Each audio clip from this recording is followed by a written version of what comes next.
తన తండ్రి రాజీవ్ గాంధీని కోల్పోయి ఈ దేశం కోసం నిలబడ్డటువంటి రాహుల్ గాంధీ గారిని సవినయంగా జిల్లా కాంగ్రెస్ పార్టీ పక్షాన వేదిక మీదకి ఆహ్వానిస్తున్నాను. అలాగే యువ నాయకులు గౌరవనీయులు అనుముల రేవంత్ రెడ్డి గారిని, రాష్ట్ర ముఖ్యమంత్రి గారిని వేదిక మీదకి ఆహ్వానిస్తున్నాను. పేరు మనవి చేస్తా ఉన్నా విధంగా ఇప్పుడు ఆత్రం సుగుణ గారు మన కాంగ్రెస్ పార్టీ అభ్యర్థిని గోండుకు తలపాగతో సన్మానించడం జరుగుతున్నది.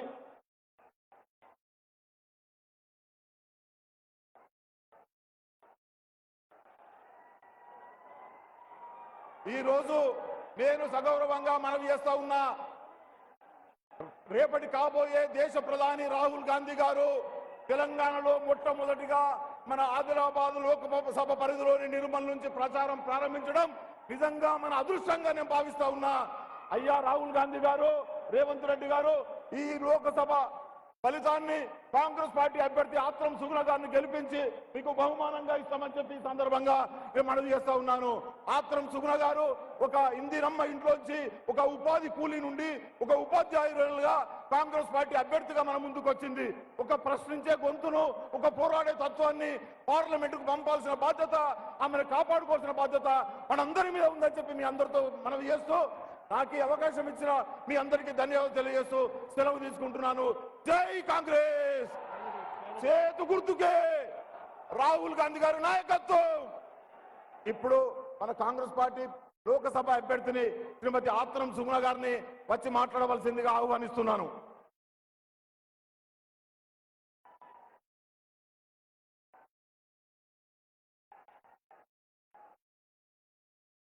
ఆదిలాబాద్ పార్లమెంట్ నియోజకవర్గానికి ఇచ్చేసినటువంటి ముఖ్య అతిథులు, నేడు మన ప్రియతమ నేత, ప్రజల గుండె చప్పుడు, మన గౌరవనీయులు రాహుల్ గాంధీ గారికి స్వాగతం, సుస్వాగతం. అదేవిధంగా తెలంగాణ బిడ్డ, తెలంగాణ ప్రజల గొంతుక మన గౌరవనీయులు ముఖ్యమంత్రి వర్యులు గారికి స్వాగతం, సుస్వాగతం. అదేవిధంగా మరి మన కేసీ వేణుగోపాల్ చారన్న గారికి, మరి అందరికీ కూడా వేదికపై ఉన్నటువంటి ఈ జన జాతర సభకి ఇచ్చేసినటువంటి ఈ వేదికపై ఉన్నటువంటి ఖానాపూర్, ఆసిఫాబాద్, సిర్పూర్, ఆదిలాబాద్, ముదోల్, నిర్మల్, బోధ్ అన్ని నియోజకవర్గాల ఇన్ఛార్జీలకు, మరియు అదేవిధంగా ఇక్కడ ఒక పేదింటి బిడ్డను జాతీయ రాష్ట్రీయ కుటుంబానికి పరిచయం చేసినటువంటి ఒక ఆడబిడ్డ, ఒక ఆదివాసి బిడ్డ సీతక్క గారికి, అదేవిధంగా ఆదిలాబాద్ పార్లమెంటు గెలుపు కొరకు 6 నిమిషాలు కష్టపడుతున్నటువంటి గౌరవనీయులు మా సత్తు మల్లేష్ అన్న గారికి, మరి వేదికపై ఉన్నటువంటి వాళ్ళకి, ఇక్కడికి విచ్చేసినటువంటి వాళ్ళకి, మీడియా మిత్రులకు అందరికీ కూడా శిరసు వంచి పాదాభివందనాలు తెలియజేస్తున్నాను. ఈరోజు ఒక త్యాగాల కుటుంబం నుంచి, ఇందిరమ్మ కుటుంబం ఒక త్యాగాల కుటుంబం నుండి విచ్చేసినటువంటి మన రాహుల్ గాంధీ గారిని ప్రధానమంత్రి చేయడానికి మనమందరం కూడా ఆదిలాబాద్ పార్లమెంట్ నుంచి చేతి గుర్తుకు ఓటేసి ఆదిలాబాద్ పార్లమెంటు నియోజకవర్గం నుంచి ఆత్రం సుగుణక్కని గెలిపించి మరి ప్రశ్నించే గొంతుకగా పార్లమెంటుకు పంపిస్తారనేసి మీకు చేతులెత్తి నమస్కరిస్తున్నాను. ఎందుకంటే రాహుల్ గాంధీ గారు మరి ప్రజల మనిషి, ప్రజల గుండె చప్పుడు, ప్రజల మధ్య నుండి ప్రజల సమస్యలను తెలుసుకున్నటువంటి ఒక గొప్ప మహానీయుడు కాబట్టి ఆ మహానీయుణ్ణి ఈ ప్రజలందరూ కూడా ఆదరించవలసిన అవసరం ఉంది. ఒక పేదింటి బిడ్డను మన సోనియమ్మ గారు, మరి రాహుల్ గాంధీ గారు, మరి మన గౌరవనీయులు ముఖ్యమంత్రి గారు, వీళ్ళందరూ కూడా ఒక పేదింటి బిడ్డకు, ఒక ఇందిరమ్మ ఇంట్లో పుట్టినటువంటి బిడ్డను ఈ రోజు గుర్తించి మరి ప్రజల మధ్యలో ఉంటది, ప్రజల సమస్యలు తెలుసుకుంటది అనేసి మరి ఈ రోజు నన్ను గుర్తించడం జరిగింది. తప్పకుండా కాంగ్రెస్ కుటుంబాన్ని బలోపేతం కాంగ్రెస్ పార్టీని బలోపేతం చేయడానికి కాంగ్రెస్ లో నేను చచ్చే వరకు కాంగ్రెస్ లోనే ఉంటాను. కాంగ్రెస్ కుటుంబాన్ని బలోపేతం చేయడానికి తప్పకుండా నేను కష్టపడతాననేసి తెలియజేస్తూ, అదే విధంగా నన్ను ఆదరించి హక్కున చేర్చుకొని మరి ప్రశ్నించే గొంతుకగా నన్ను అందరూ కూడా పార్లమెంటుకు పంపిస్తారనేసి మీకు చేతులెత్తి నమస్కరిస్తున్నాను.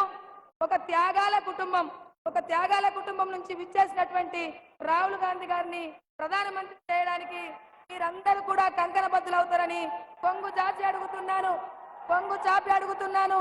కంపల్సరీ ఈ దేశం బాగుండాలి, ఈ దేశ భవిష్యత్తు బాగుండాలి అంటే రాహుల్ గాంధీ గారు ప్రధానమంత్రి కావాలి. కాబట్టి మీరందరూ కూడా చేతి గుర్తుకు ఓటేస్తారనేసి మీకు చేతులెత్తి నమస్కరిస్తున్నాను.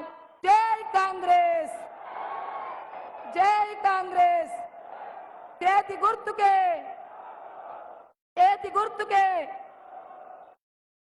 అడవుల జిల్లా ఆదిలాబాద్ జిల్లా వెనుకబడిన జిల్లాకు మన జిల్లా ఇన్ఛార్జ్ మంత్రివర్యులైనటువంటి ఆదివాసీ ముద్దుబిడ్డ శ్రీమతి సీతక్క గారిని మాట్లాడవలసిందిగా ఆహ్వానిస్తున్నాను.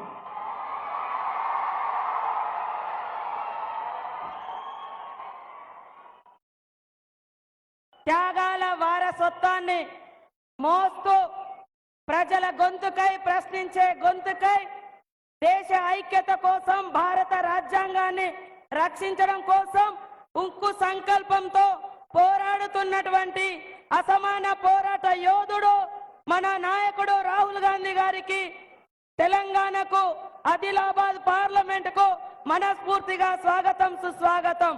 అదే విధంగా జిద్దంటే జిద్దు, గ్యారంటీ అంటే గ్యారంటీ మన సీఎం రేవంత్ రెడ్డి గారికి స్వాగతం.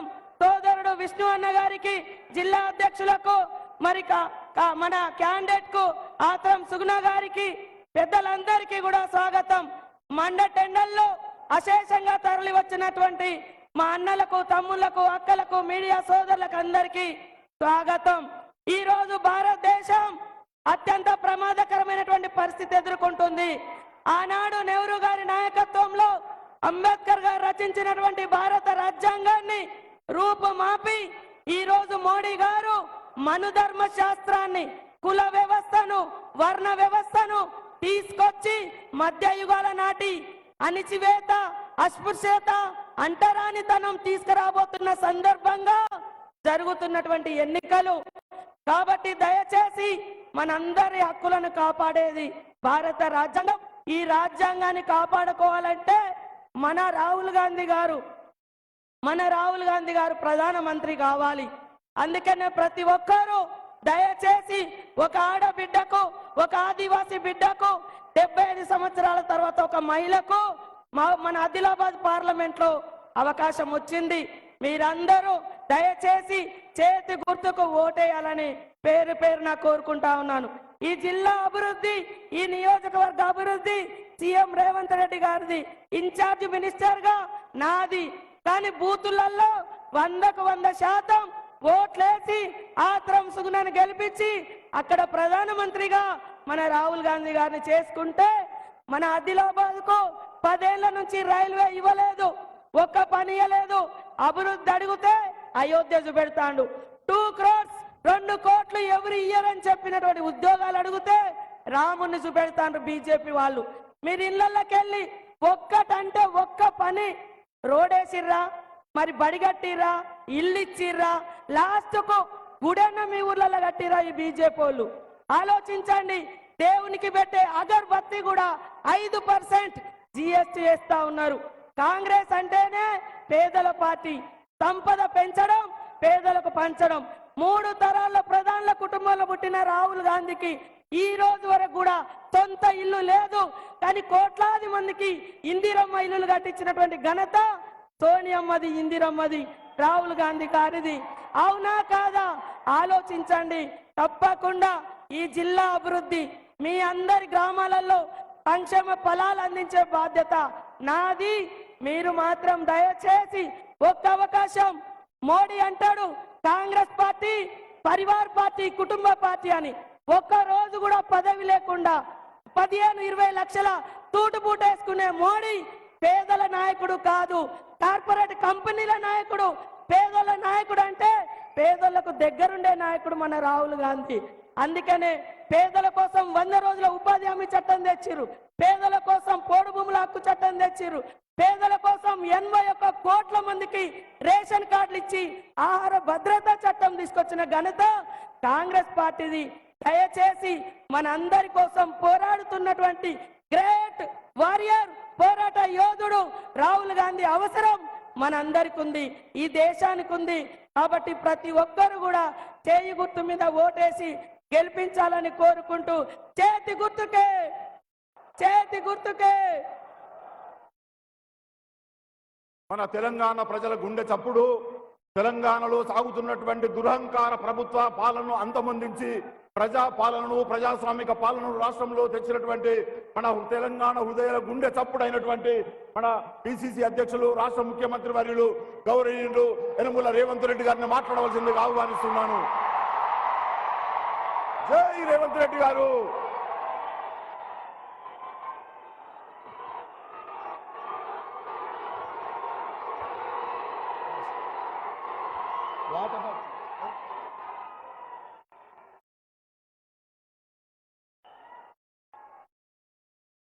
మిత్రులారా, ఈరోజు శ్రీమతి సోనియా గాంధీ గారు, శ్రీ మల్లికార్జున్ ఖర్గే గారు,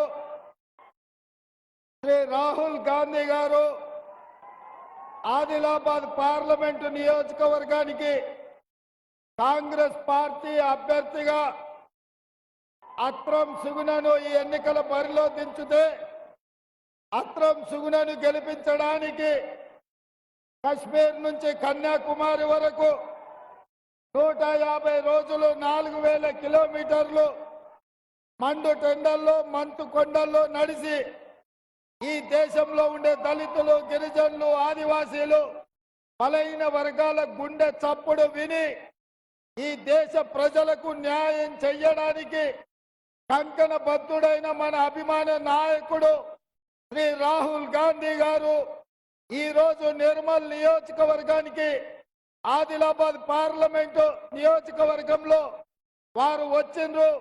మీరందరూ నిలబడి పెద్ద ఎత్తున చప్పట్లతో మన నాయకుడు రాహుల్ గాంధీ గారికి స్వాగతం పలకండి. మిత్రులారా, నేను ఎక్కువ విషయాలు మాట్లాడను. 2 విషయాలు మాట్లాడి 17 సార్లు ఇప్పటి వరకు పార్లమెంటు ఎన్నికలు జరిగితే 70 సంవత్సరాలు ఈ ఆదిలాబాద్ పార్లమెంటు నియోజకవర్గం నుంచి ఏ ఒక్క మహిళకు అవకాశం రాలే. ఈనాడు శ్రీమతి సోనియా గాంధీ గారు ఆదిలాబాద్ నియోజకవర్గం నుంచి ఎట్టి పరిస్థితుల ఒక ఆడబిడ్డను, మీ తరపున కొట్లాడే గోండు బిడ్డను పార్లమెంటుకు తీసుకువెళ్ళాలి అని సోనియా గాంధీ గారి ఆదేశాలతోటి ఈనాడు అత్రం సుగుణను ఈ ఎన్నికల బరిలో దించడం జరిగింది. నేను ఒకటే విజ్ఞప్తి చేస్తున్న ఆదిలాబాద్ పార్లమెంట్ నియోజకవర్గ ప్రజలకు, 70 సంవత్సరాల తర్వాత కాంగ్రెస్ పార్టీ శ్రీమతి సోనియా గాంధీ గారు అత్రం సుగుణకు టికెట్ ఇవ్వడం జరిగింది. మీ తరపున తండాలలో, గూడాలలో, మారుమూల పల్లెల్లో ప్రజా సమస్యలు తెలిసి టీచర్ ఉద్యోగం చేస్తూ తాతలో తండ్రులో రాజకీయ వారసత్వం లేదు, కేవలం పేదోళ్ళ సమస్యల మీద అవగాహన ఉండి పేదల తరపున కొట్లాడుతుందనే నమ్మకం, విశ్వాసంతో కాంగ్రెస్ పార్టీ ఈరోజు అత్రం సుగుణకు టికెట్ ఇచ్చింది.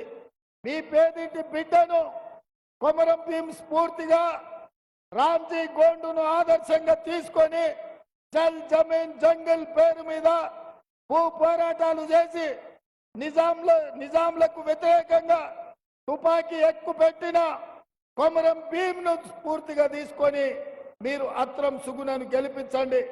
అందుకే మిత్రులారా, ఇవాళ మేమందరం ఇక్కడికి వచ్చింది మీకు తెలుసు. ఆదిలాబాద్ అంటే నాకు ఎంత ప్రత్యేకమో. నేను పిసిసి ప్రెసిడెంట్ అయిన మొట్టమొదటి ప్రోగ్రాం నిర్మల్ నియోజకవర్గంలో మోడీ పెంచిన ధరలకు వ్యతిరేకంగా పెట్రోల్, గ్యాస్, డీజిల్ అదే విధంగా నిత్యావసర వస్తువుల ధరలు పెంచిన మోడీకి వ్యతిరేకంగా ఈ నిర్మల్ నుంచే కార్యక్రమం తీసుకోవడం జరిగింది. ఇదే కాదు, ఆనాడు ఇంద్రవెల్లిలో ఈ కేసీఆర్ ప్రభుత్వానికి వ్యతిరేకంగా దళిత గిరిజన దండోర కార్యక్రమాన్ని తీసుకొని కేసీఆర్ ను గద్దె మీద నుంచి దించడానికి ఈ ఆదిలాబాదుని అడ్డాగా చేసుకొని ఈ ఆదిలాబాద్ ఇంద్రవెల్లి నుంచే కేసీఆర్ పై సమర శంఖం ఊదినం. అదే విధంగా నేను పిసిసి అధ్యక్షుడిగా చెప్పిన, ఈనాడు ముఖ్యమంత్రిగా చెప్తున్నా, ఈ ఆదిలాబాద్ జిల్లాను దత్తత తీసుకొని మీ ప్రాంతాన్ని అభివృద్ధి చేసే బాధ్యత మాది, కాంగ్రెస్ పార్టీది. తుమ్మిడేటి దగ్గర ప్రాణహిత చేవెళ్ల ప్రాజెక్టును కట్టి 1,50,000 ఎకరాలకు మీకు నీళ్లు ఇచ్చే బాధ్యత కాంగ్రెస్ ప్రభుత్వంది, ఇందిరమ్మ రాజ్యంది. ఇదే కాదు, మీ ప్రాంతంలో ఉన్న సిమెంట్ కంపెనీ సిసిఐ మూతపడ్డది. సిసిఐను తెరిపించే బాధ్యత కాంగ్రెస్ పార్టీ తీసుకుంటుందని నేను ఈ సందర్భంగా తెలియజేస్తున్నా. మిత్రులారా, ఇవాళ కాంగ్రెస్ పార్టీ ఇంకా 4.5 సంవత్సరాలు, ఆ తర్వాత 5 సంవత్సరాలు, మొత్తం 10 ఏళ్ల అధికారంలో ఉంటుంది. ఈ ఆదిలాబాదును సస్యశ్యామలం చేసి ఈ ప్రాంత రైతులను ఆదుకునే బాధ్యత కాంగ్రెస్ పార్టీ తీసుకుంటుంది. ఈ ప్రాంతాన్ని అభివృద్ధి చేస్తుంది. ఇదే కాకుండా నిన్న మొన్న చంద్రశేఖరరావు చెప్తున్నాడు రైతు భరోసా పథకం పడలేదని. మరి చంద్రశేఖరరావు వేసినప్పుడు చెప్పిండో, దిగినప్పుడు మాట్లాడుతుండో నాకైతే తెలియదు. కానీ ఈ నెల 9 తారీఖు లోపల ఈ రాష్ట్రంలో ఉన్న రైతాంగం మొత్తానికి రైతు భరోసా నిధులు మీ ఖాతాలో వేసే బాధ్యత మాది, ఇందిరమ్మ ప్రభుత్వాన్ని. అదే విధంగా రైతు రుణమాఫీ గురించి హరీష్ రావు మాట్లాడుతున్నాడు. అందుకే ఇంద్రవెల్లి అమరవీరుల స్తూపం సాక్షిగా 15 ఆగస్టు లోపల ఈ రాష్ట్రంలో ఉన్న రైతాంగానికి మొత్తానికి 2 లక్షల రూపాయల రైతు రుణమాఫీ చేసి ఈ రైతులను ఆదుకునే బాధ్యత మన ప్రభుత్వం తీసుకుంటుంది. అదే విధంగా ఎన్నికల్లో ఇచ్చిన 6 గ్యారంటీలలో 5 గ్యారంటీలను అమలు చేసినాం. ఆడబిడ్డలకు ఆర్టీసీలో బస్సు ఉచిత ప్రయాణం, 500 రూపాయలకే సిలిండర్, 200 యూనిట్లు ఉచిత కరెంటు, రాజీవ్ ఆరోగ్యశ్రీ ద్వారా 10 లక్షల రూపాయలు ఉచితంగా, పేదవాళ్ళ ఆత్మగౌరవమైన ఇందిరమ్మ ఇండ్లు, 4,50,000 ఇండ్లు, 22,500 కోట్లతోటి ఇవాళ పేదలకు ఇండ్లు కట్టించే కార్యక్రమం మనం తీసుకున్నాం. ఇన్ని కార్యక్రమాలు మనం చేస్తుంటే కేటీఆర్ అంటున్నాడు మీ 6 గ్యారంటీలు అమలు కాలేదని. అందుకే ఈ వేదిక మీద నుంచి కేటీఆర్ కు సూచన చేస్తున్నా, అయ్యా నీకు సినిమా పరిశ్రమ వాళ్ళు బాగా తెలుసు కదా, నువ్వు మంచిగా చీర కట్టుకొని తయారయ్యి ఆర్టీసీ బస్ ఎక్కు. కేటీఆర్ కు సూచన చేస్తున్నా, మంచిగా చీర కట్టుకొని ఆడపిల్లలాగా తయారై ఆర్టీసీ బస్ ఎక్కు. ఒకవేళ నిన్ను టికెట్ అడిగితే 6 గ్యారంటీలు అమలు చేయనట్లే. టికెట్ లేకుండా నువ్వు ఇంద్రవెల్లి గాని, నాగోబ జాతర గాని, భద్రాచలం రాముల వారిని గాని, యాదగిరిగుట్ట లక్ష్మీ నరసింహస్వామిని దర్శించుకోవడానికి 1 పైసా అడగకపోతే మా 6 గ్యారంటీలను అమలు చేసినట్టే. అందుకే మిత్రులారా, ఇవాళ మనం మన రాష్ట్రాన్ని అభివృద్ధి చేసుకుందాం. మనం ఆదిలాబాద్ నుంచి అత్రం సుగుణను ఎంపీగా గెలిపించుకుందాం. ఇన్ని మనం చేస్తుంటే బీజేపీ మనకేమిచ్చిందయ్యా? ఒకసారి తీసుకోండి, అది తీసుకో.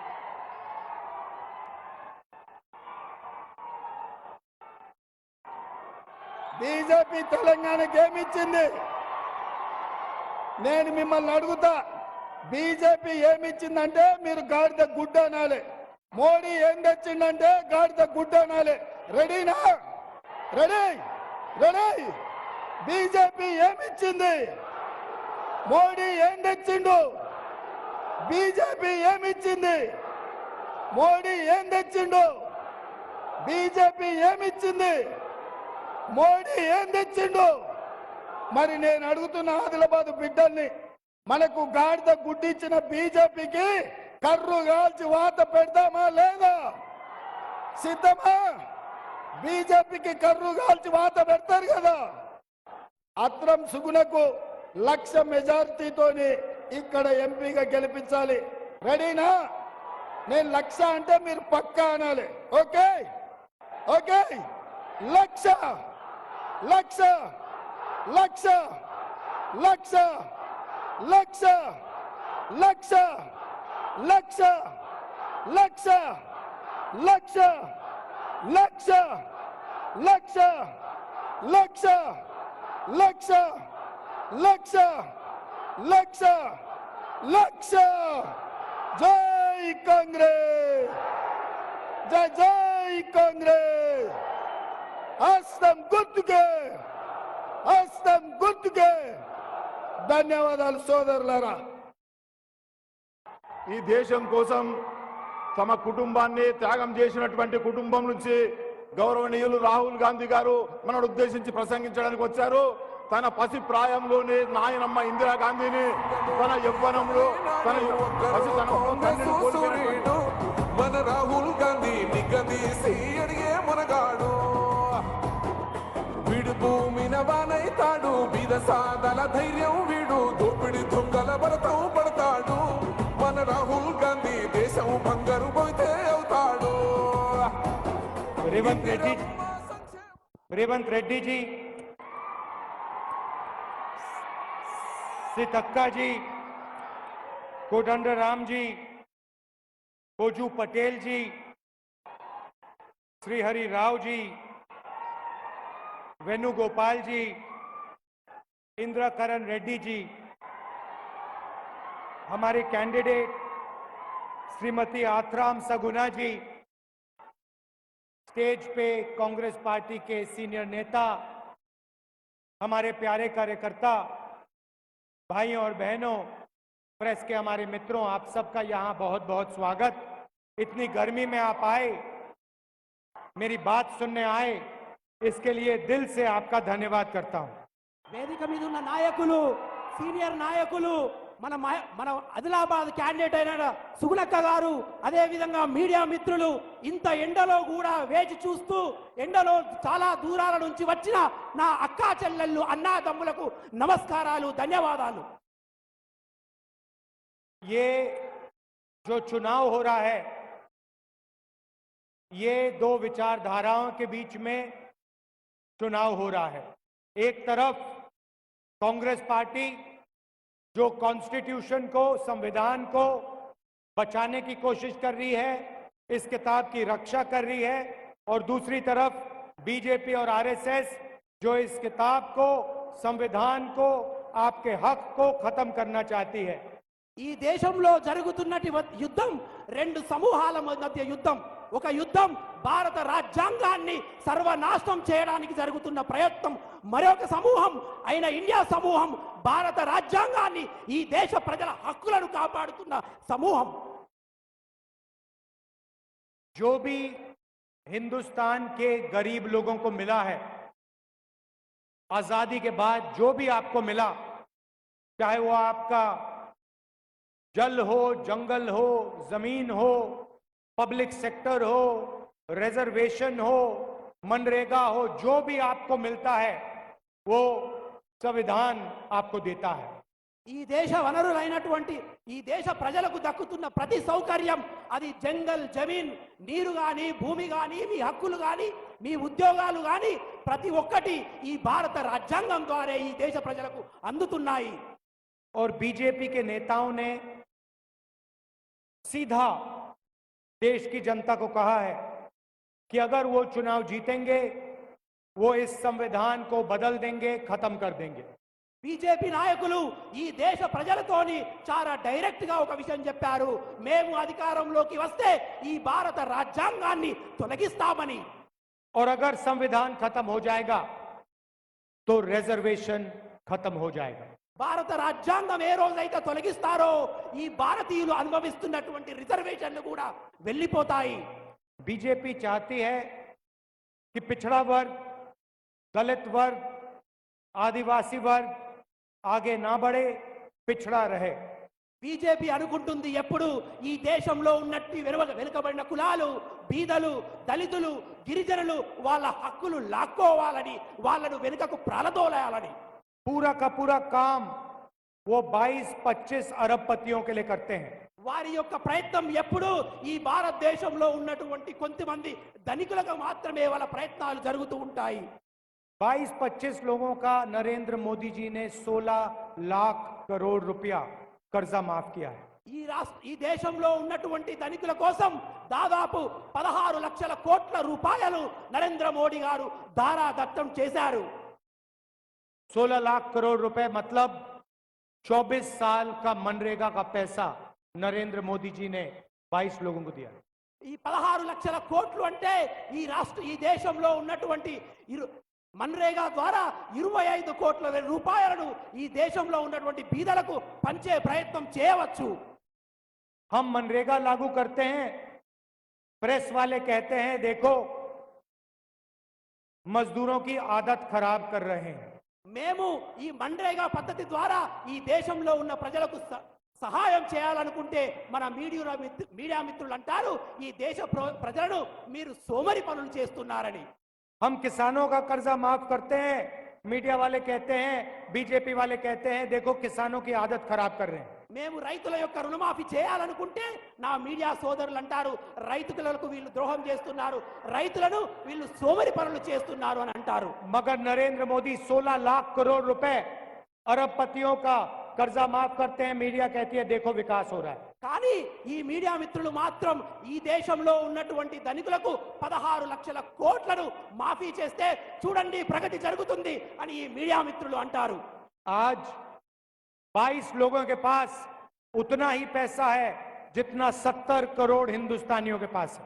ఈ రోజు కొంతమంది ఉన్నటువంటి ధనికుల దగ్గర మొత్తం డబ్బంతా కేవలం ఈ దేశంలో ఉన్నటువంటి 130 కోట్ల ధనికుల బీదల దగ్గర ఉన్న డబ్బుతో సమానం.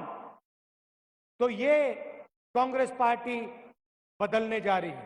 ఇదే కాంగ్రెస్ పార్టీ మార్చాలని అనుకుంటుంది. तेलंगाना में हमने आपको गारंटीज दी थी, उनको हमने पूरा करके दिखाया। తెలంగాణ ప్రజలకు మేము గ్యారెంటీలు ఇచ్చాము, అవి పూర్తి చేసి చూయించాము. महिलाओं के बैंक अकाउंट में 2500 रुपए हर महीने तेलंगाना की सरकार डालती है। తెలంగాణలో ఉన్న మహిళలకు 2500 రూపాయలు వాళ్ళ బ్యాంక్ అకౌంట్ లో నేరుగా వేస్తున్నది. 30,000 रुपए साल के आपके बैंक अकाउंट में जाते हैं। 30,000 రూపాయలు నెలసరి మీకు ఆ నెల ఈ దేశంలో రాష్ట్రంలో ఉన్నటువంటి మహిళలకు సరాసరి అందుతుంది. चेता योजना 10 लाख रुपए इंश्योरेंस का पैसा मिलता है।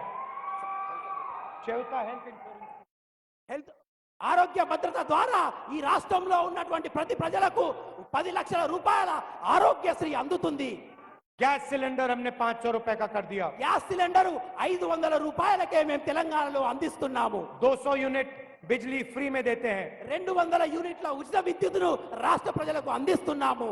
और महिलाओं को बस में मुफ्त में जाने का मौका मिलता है। అదే విధంగా ఉచిత బస్సు ప్రయాణాన్ని నా అక్కా చెల్లెళ్లకు ఈ రాష్ట్రంలో అందిస్తున్నాము. ये हमने तेलंगाना में किया। ఇది అంతా మేము తెలంగాణ ప్రజలకు చేశాము. अब हिंदुस्तान की सरकार पूरे हिंदुस्तान में ऐसे ही गारंटीज लागू करने जा रही है। ఇదే విధంగా భారతదేశంలో ఉన్నటువంటి అన్ని ప్రజలకు కూడా మేము కొన్ని హామీలను ఇవ్వబోతున్నాము. यहाँ आपको महिलाओं को 30,000 रुपए साल का मिलता है। ఇక్కడ నా రాష్ట్రంలో ఉన్న ప్రజలకు నెలకు ఆడవారికి 2500 రూపాయలు నెలకు అందుతుంది. बहुत राहत मिलती है, परिवारों को फायदा होता है। దీని ద్వారా అనేక మంది బీద ప్రజలు లబ్ధి పొందుతున్నారు. अब दिल्ली में सरकार आएगी तो यही काम हम पूरे हिंदुस्तान में करने जा रहे हैं। అదే ఢిల్లీలో మన ప్రభుత్వం ఏర్పడిన తర్వాత ఇదే విషయాన్ని మన దేశ ప్రజలకు అందరికీ కూడా అందించబోతున్నాము. हिंदुस्तान के सब गरीब परिवारों की लिस्ट बनाई जाएगी। దేశంలో ఉన్నటువంటి ప్రతి బీద వారి యొక్క ఒక లిస్టును తయారు చేయబోతున్నాము. हर परिवार में से एक महिला का नाम चुना जाएगा ప్రతి కుటుంబం నుంచి ఒక మహిళను మేము ఎన్నుకోబోతున్నాము. और उस महिला के बैंक अकाउंट में साल के 1,00,000 रुपए हमारी सरकार डाल देगी। ఆ మహిళ యొక్క అమౌంట్ లో నెలకు సంవత్సరానికి 1,00,000 రూపాయలు ఆమె అకౌంట్ లో వేయబోతున్నాము. 8,500 रुपए महीने के खटाखट हर महीने महिलाओं के बैंक अकाउंट में। నెలకు 8,005 రూపాయలు ప్రతి బీద మహిళ యొక్క అకౌంట్ లో కటాకట్ మేము జమ చేయబోతున్నాము. तेलंगाना के गरीब लोगों को 30,000 रुपए तेलंगाना की सरकार देगी और 1,00,000 रुपए दिल्ली की सरकार देगी। 1,30,000 रुपए आपके बैंक अकाउंट में जाएंगे। తెలంగాణ రాష్ట్రం 30,000 రూపాయలు ఈ పేద యొక్క మహిళలకు ఇస్తే ఢిల్లీ ప్రభుత్వం ఈ యొక్క మహిళలకు సంవత్సరానికి 1,00,000 రూపాయలు ఇవ్వబోతుంది. नरेंद्र मोदी जी ने देश के युवाओं को बेरोजगार किया। నరేంద్ర మోడీ గారు ఈ దేశంలో ఉన్నటువంటి యువకులను నిరుద్యోగులుగా మార్చాడు. हम हिंदुस्तान के बेरोजगार युवाओं के लिए एक नई योजना लाए हैं, पहली नौकरी पक्की। మేము ఈ దేశంలో ఉన్నటువంటి నిరుద్యోగ యువకుల కోసం ఉద్యోగాన్ని గ్యారెంటీగా చేసే ఉద్యోగాన్ని పక్కా చేసే ఒక స్కీమ్ తెచ్చాము. जो अधिकार हम मनरेगा में देते थे वही अधिकार हम ग्रेजुएट स्टूडेंट्स को पहली नौकरी पक्की के लिए देने जा रहे हैं। ఏ విధంగానైతే మన్రేగా ద్వారా ఈ దేశ ప్రజలకు మేము సహాయం చేశామో అదే విధంగా నిరుద్యోగంగా ఉన్నటువంటి యువకులకు గ్యారెంటీ నౌకరీ అనే ఒక స్కీమ్ ద్వారా వారికి సహాయం చేయబోతున్నాము. हिंदुस्तान के सारे कॉलेज और यूनिवर्सिटी के ग्रेजुएट्स डिप्लोमा होल्डर्स को यह अधिकार मिलेगा। पब्लिक सेक्टर में, प्राइवेट सेक्टर में, सरकारी अस्पतालों में, सरकारी कॉलेजेस यूनिवर्सिटीज में, सरकारी ऑफिसेज में 1 साल की नौकरी गारंटी करके हम देंगे। ఈ దేశంలో ఉన్నటువంటి నిరుద్యోగ యువకులకు డిప్లొమా చేసిన వారికి, డిగ్రీ చేసిన వారికి, పీజీ చేసిన వారికి ఉద్యోగ గ్యారెంటీతో పాటు ప్రభుత్వ రంగ సంస్థలో, ప్రైవేటు సంస్థలో 1 సంవత్సరం శిక్షణాన్ని మేము ఏర్పాటు చేయబోతున్నాము. ये दुनिया का पहला स्कीम होगा जहां बेरोजगार युवाओं को 1 साल की गारंटीड नौकरी मिलेगी, 1,00,000 रुपए साल का मिलेगा और 8,500 रुपए महीने के ठकाठक बैंक अकाउंट में जाएंगे। ఇది దేశంలోనే ప్రపంచంలోనే ఒక చారిత్రాత్మక నిర్ణయం. నిరుద్యోగులైనటువంటి యువకులకు 1 సంవత్సరం ఇంటర్న్షిప్ చేయించడంతో పాటుగా వాళ్లకు ఉద్యోగ బీమాతో పాటుగా వాళ్లకు నెలకు 8,500తో పాటుగా సంవత్సరానికి 1,00,000 రూపాయలు ఇచ్చి ఉద్యోగ భద్రత కలిగించబోతున్నాము. और हिंदुस्तान को दुनिया से सबसे बेहतर ट्रेंड वर्कफोर्स मिलेगी। అదే విధంగా దేశంలోనే ప్రపంచంలోనే భారతదేశ యువకులకు అత్యంత మంచి ఉపాధి సౌబల్యం కలిగిస్తాము. 1 साल बाद अगर युवा ने अच्छा काम किया तो वो नौकरी परमानेंट भी की जाएगी। 1 సంవత్సరం అంతా చేసినటువంటి యువకులు వాళ్ళ ఉద్యోగ నైపుణ్యంతో మంచిగా ఉన్నట్టయితే ఆ ఉద్యోగాన్ని వాళ్లకు పర్మనెంట్ చేయబోతున్నాము. देश में 30 लाख सरकारी रोजगार खाली पड़े हैं, उनको हम भर के आपके हवाले करने जा रहे हैं। దేశంలో ఉన్నటువంటి 30 లక్షల ఖాళీ ఉద్యోగాలను ప్రజాపక్షాన ప్రజల కోసం ఈ నిరుద్యోగ యువకులకు మేము ఇవ్వబోతున్నాము. आदिवासी भाई और बहन यहाँ आए हैं। ఆదివాసీ అక్క చెల్లెళ్ళు అన్న తమ్ముళ్ళు ఇక్కడికి వచ్చారు. आपका जमीन का मामला है, उससे हम तेलंगाना में जल्दी से जल्दी रिजॉल्व करने जा रहे हैं। మీకు భూమి సమస్య ఉంది, అటు ఒక్క సమస్య ఉంది.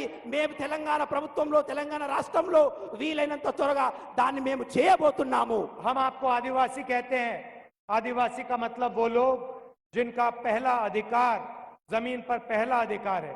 మేము మిమ్మల్ని ఆదివాసీలోనే అంటాము. ఆదివాసీలు అంటే ఈ భూమి మీద సర్వ హక్కులు కలిగిన మొదటి వ్యక్తులు ఆదివాసులని అర్థం. तेलंगाना की सरकार और हिंदुस्तान की सरकार आपकी जल, जंगल और जमीन का अधिकार आपको देगी और आपकी रक्षा करेगी।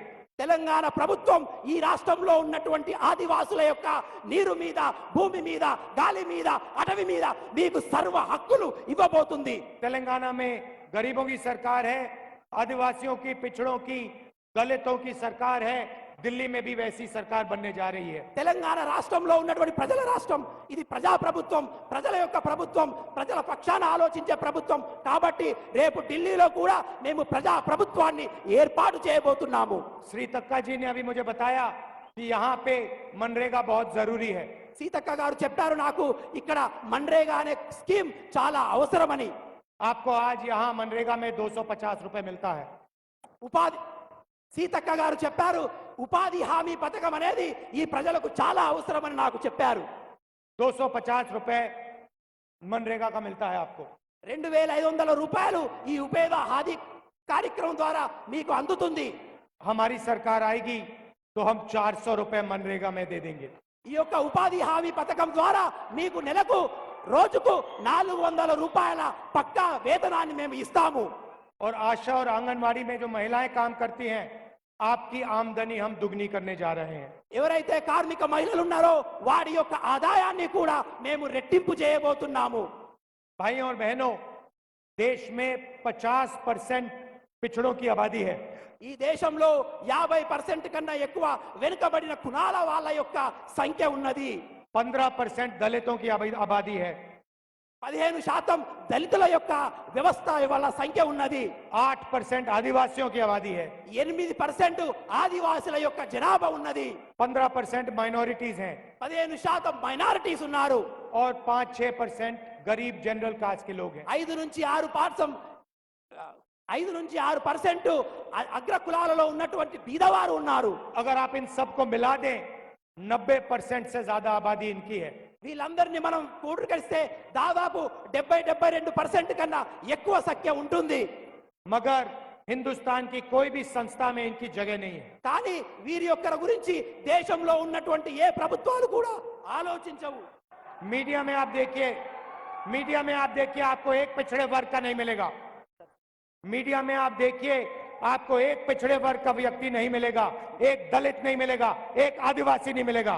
మీడియా వాళ్ళను చూస్తే మీరు ఈ మీడియా సంస్థల్లో ఏ వెనుకబడిన కులాల వారు కనబడరు ఏ బీదవారు కనబడరు ఏ యొక్క వెనుకబడిన కులాల వారు కనబడరు आप हिंदुस्तान की सबसे बड़ी कंपनी की लिस्ट निकालिए, उनके मालिकों में, उनके मैनेजमेंट टीम में आपको दलित, पिछड़े, आदिवासी नहीं मिलेंगे।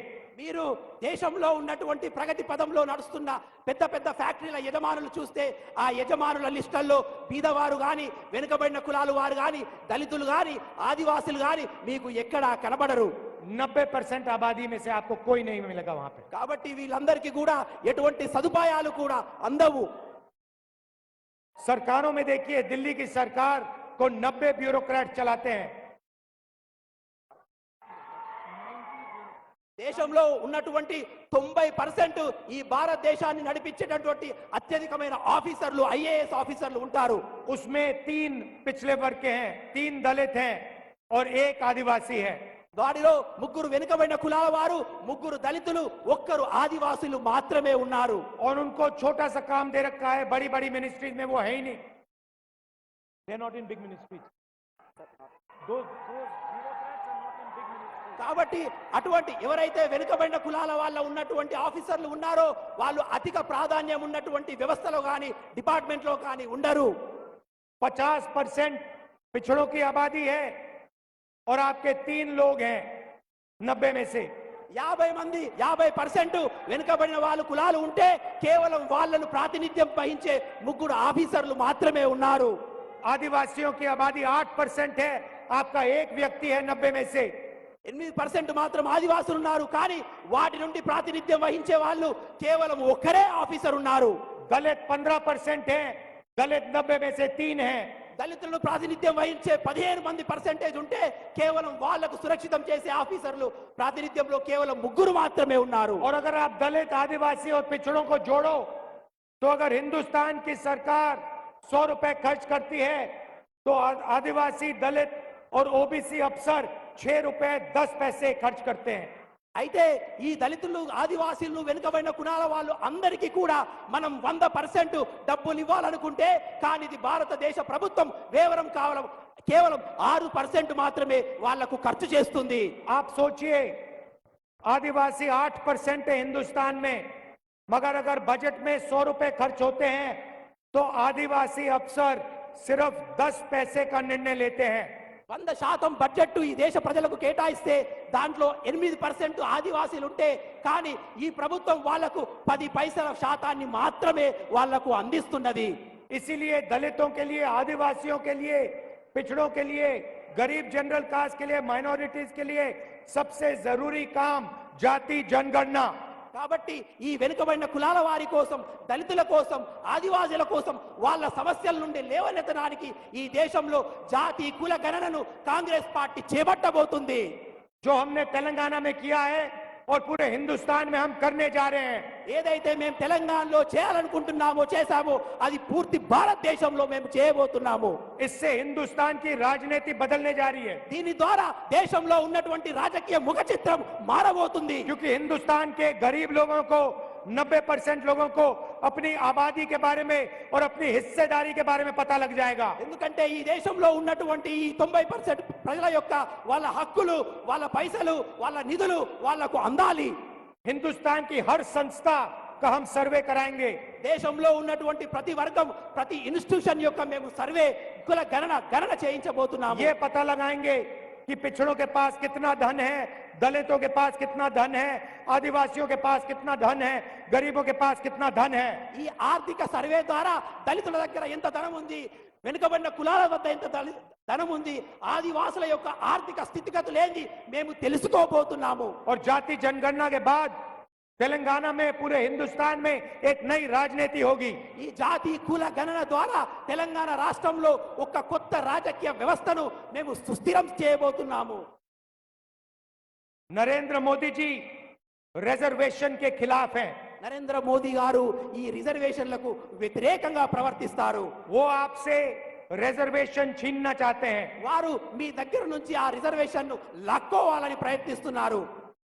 देश के सामने सबसे बड़ा मुद्दा रिजर्वेशन को 50% से ज्यादा बढ़ाने का है। దేశంలో ఉన్నటువంటి అతిపెద్ద సమస్య ఈ దేశంలో ఉన్నటువంటి రిజర్వేషన్ 50% కు అధిగమించాలనేది చాలా ముఖ్యం. कांग्रेस पार्टी ने अपने मैनिफेस्टो में साफ लिखा है, हमारी सरकार आएगी तो ये 50% का लिमिट है, इसको हम तोड़ के अलग कर देंगे और रिजर्वेशन को 50% से आगे बढ़ा देंगे। మేము మేనిఫెస్టోలో చాలా స్పష్టంగా చెప్పాను, భారతదేశంలో కాంగ్రెస్ ప్రభుత్వం ఏర్పడిన వెంటనే ఈ 50% గా ఉన్నటువంటి రిజర్వేషన్ లిస్టును మేము ఎత్తేసి దాన్ని పైకి పెంపొందిస్తాము. बीजेपी के नेता चाहते हैं कि रिजर्वेशन खत्म हो जाए। బీజేపీ వాళ్ళు అనుకుంటారు ఈ రిజర్వేషన్ ను తీసేయాలనే ఆలోచనలో ఉన్నారు. आप देखिए, रिजर्वेशन पब्लिक सेक्टर में हुआ करता था, सरकारी कंपनियों में हुआ करता था। జనరల్ గా ఈ రిజర్వేషన్ అనేది ప్రభుత్వ రంగ సంస్థల్లో ఉండేది. रिजर्वेशन हटाने के लिए नरेंद्र मोदी जी ने सारा का सारा पब्लिक सेक्टर प्राइवेट कर दिया है। రిజర్వేషన్ అనే విషయాన్ని తీసేయడానికి నరేంద్ర మోడీ గారు ఈ ప్రభుత్వ రంగ సంస్థలన్నింటినీ ప్రైవేట్ పరం చేస్తున్నారు. प्राइवेटाइजेशन का मतलब रिजर्वेशन हटाना है। ప్రైవేటీకరణ అంటేనే ఈ దేశంలో ఉన్నటువంటి రిజర్వేషన్ ను తీసి పాడేయడము. अग्निवीर का मतलब रिजर्वेशन हटाना है। అగ్నివీర్ కూడా రిజర్వేషన్లను తీసేయడమే. ठेकेदारी प्रथा जो सरकार में इन्होंने चलाई है, ये रिजर्वेशन हटाना है। ఈ రిజర్వేషన్లను తీసేయాలన్నదే నరేంద్ర మోడీ గారు బీజేపీ యొక్క ఉద్దేశము. सरकारी ऑफिसेज में, पब्लिक सेक्टर में ये जो ठेकेदारी प्रथा है, इसको हम हटा देंगे। परमानेंट नौकरियां मिलेंगी, टेम्पररी नौकरी नहीं मिलेगी। ఈ ప్రభుత్వ ప్రైవేట్ రంగాలలో ఉన్నటువంటి టెంపరరీ ఉద్యోగాలను రిజర్వేషన్లను గండి కొడుతున్నాయి కాబట్టి ప్రభుత్వ రంగంలో ఉన్నటువంటి ప్రైవేట్ వ్యవస్థను మేము తీసేస్తాము. नरेंद्र मोदी देश को बता दें कि वो 50% रिजर्वेशन का जो बैरियर लगा रखा है, उसको हटा देंगे। నరేంద్ర మోడీ అంటారు ఈ దేశంలో ఉన్నటువంటి ఆ 50% రిజర్వేషన్ కూడా తీసేయాలని అనుకుంటున్నారు. क्योंकि वो कांग्रेस पार्टी करने जा रही है। ఎందుకంటే కాంగ్రెస్ పార్టీ త్వరలోనే ఆ యొక్క రిజర్వేషన్లు పెంచే ఆలోచనలో नरेंद्र मोदी ने आज तक अपने किसी भाषण में ये नहीं बोला कि मैं रिजर्वेशन का जो 50% का बैरियर है उसे हटा दूंगा।